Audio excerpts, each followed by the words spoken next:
man believed to have killed his girlfriend and then himself had texted his drug dealer to say he had got rid of her, a coroner's court has heard. Amani Iqbal, 28, was discovered by police at her home in Walthamstow on January 3rd, 2021, with an initial post-mortem failing to find a conclusive cause of death. Her partner, Dawes, had died the previous evening after driving into the side of a parts lorry at a layby on a dual carriageway. Amani, a marketing prepositions manager at Sainsbury's, was last seen alive on New Year's Eve in 2020.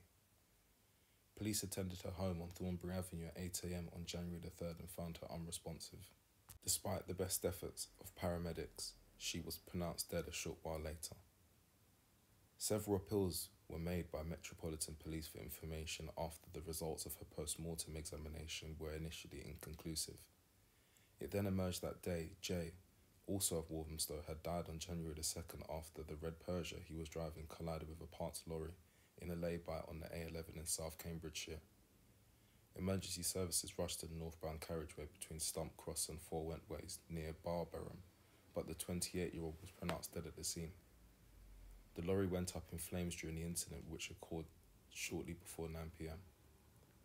Fire crews from Cambridge and Linton, along with crews from Saffron Walden in Essex and a water carrier from Newmarket, desperately tried to tackle the blaze. During a pre-inquest review hearing on Tuesday, March the 22nd, at Waltham Forest Coroner's Court, it was heard that a domestic homicide review would take place over the coming months to establish the circumstances of their relationship. Senior Coroner Nadia Persad said that the inquest would examine Jay's relationship with drug and alcohol services, as he was found with traces of cocaine in his system at the time of his death. He had seemingly not accessed mental health support since 2018, and the couple were not known to the police, which Superintendent Richard Tucker stated was very rare. Amani's family stressed that she was not known to any mental health or support services, and there had been no indication of domestic violence in the lead up to her death.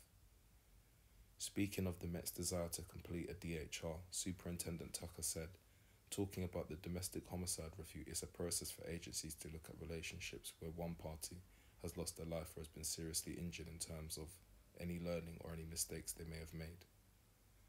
I've spoken to partners within health and local authority, and because of the relationship with Jay and Amani, they do fit the criteria for a DHR."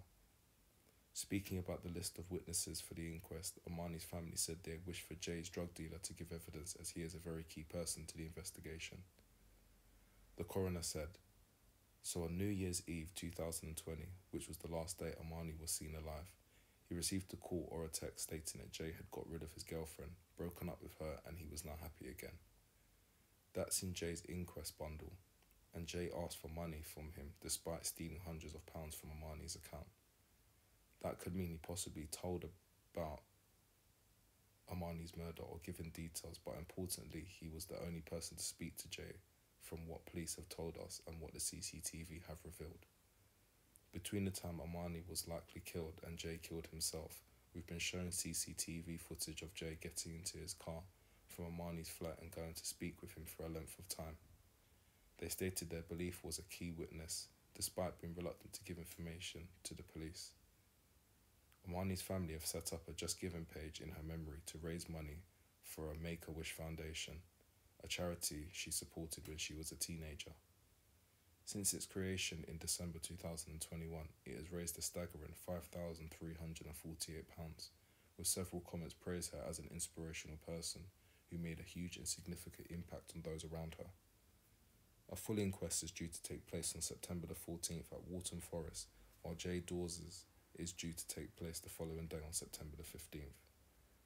Once again, thank you for watching. Don't forget to like, comment, share and subscribe to enable this channel to continue running. You can also find even more stories on social media platforms and the website. Links will be in the description below. This video was brought to you by Fresh Media 365 News.